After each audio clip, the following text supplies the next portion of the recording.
Dahil na significant po itong araw na ito para sa atin.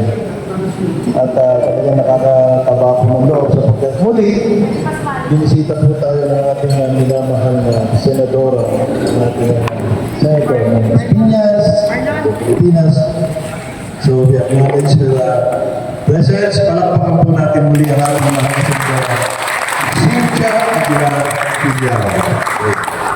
So mag-isa po tayo, simpleng ano lang po tayo na, simpleng programa lang. Kasi baka namin meron po itong activities. Alam na po natin na very busy ang ating senadora sa buong Las Piñas. Marami siyang project na ginagawa up to now.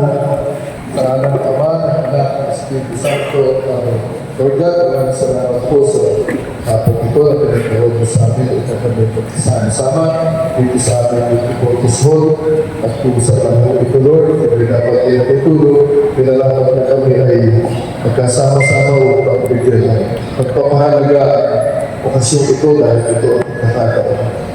Masasalamatan namin ang ating daan, sponsor, donor ng aming facilities dito sa aming pagpipili.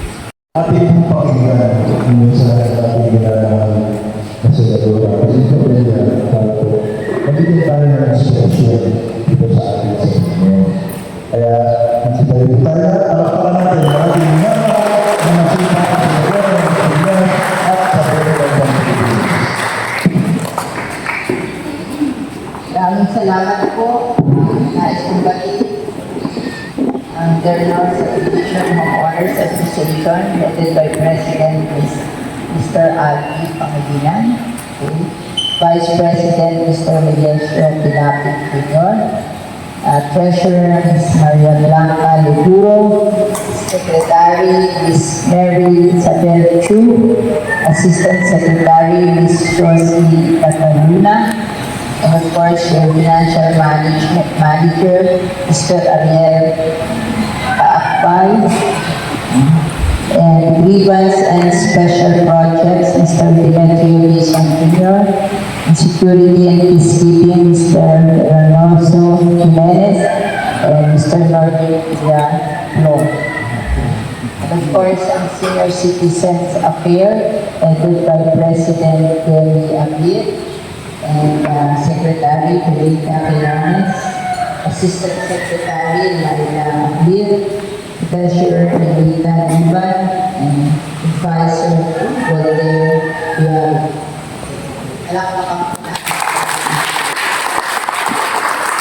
Alam mo, inimbita ko kayo, hindi ko na-foresee na it will be the day we will celebrate. Plano po kami celebration kasi yung family ko naman may affair. More than occasion, kami lang, hindi mo yung aking asawa at yung mga asawa nila mga-apo. Yung anak ko po kami, isa walang asawa, isa yung dalawang at ang apo ko po isa kay Mark, kasi yung asawa nila lupus, and then over the first week of October, hindi na siya lalabas. But anyway, ako yung lagalang of report, isang kasi na of report, hindi lalagay and we will 90% of the home report office of the homeowner association.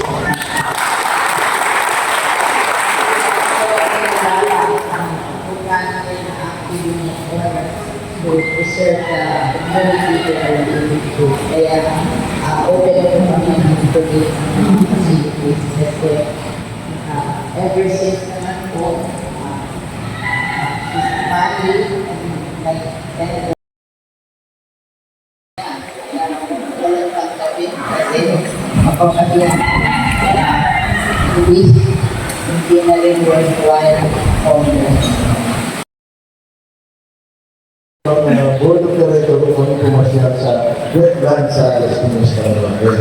Nakakita po na kagandahan ng lugar kasama si we are debating, i-prefer na kasama namin ng commercial kami at invite kami ng Senator. Napaka-convenient po ng daan na yan sa lahat. Hindi lang po alas pinyero sa nakikinabang, kaya pati mga kabitenyo. Kaya ang kabitenyo, ito sila po, kaya napaka-very accessible po at shortcut ang daan na yan.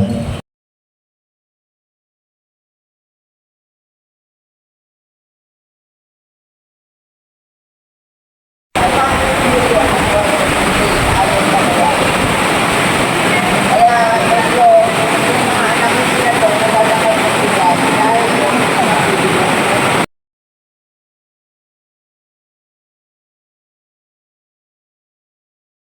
nating mga kids.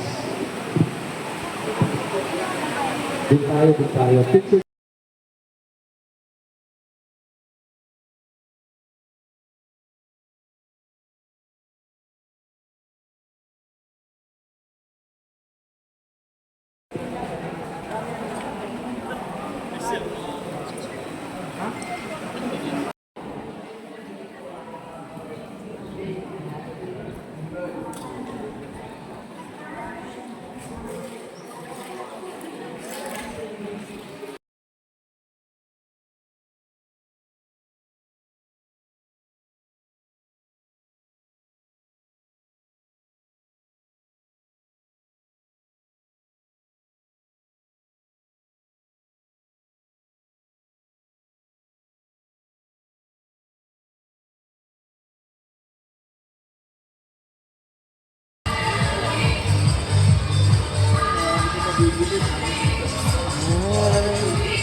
morning po mga mananagal sa Pitulo, at considered by extended family.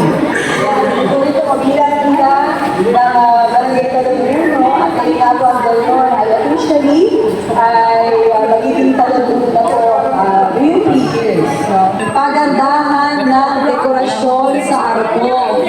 Yes po, using the recycled materials po.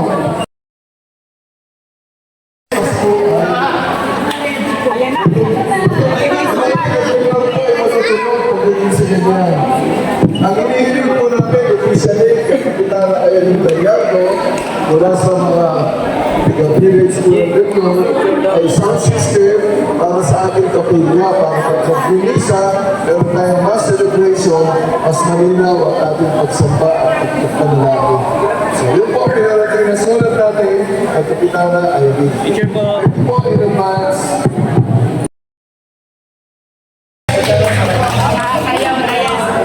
Sayaw.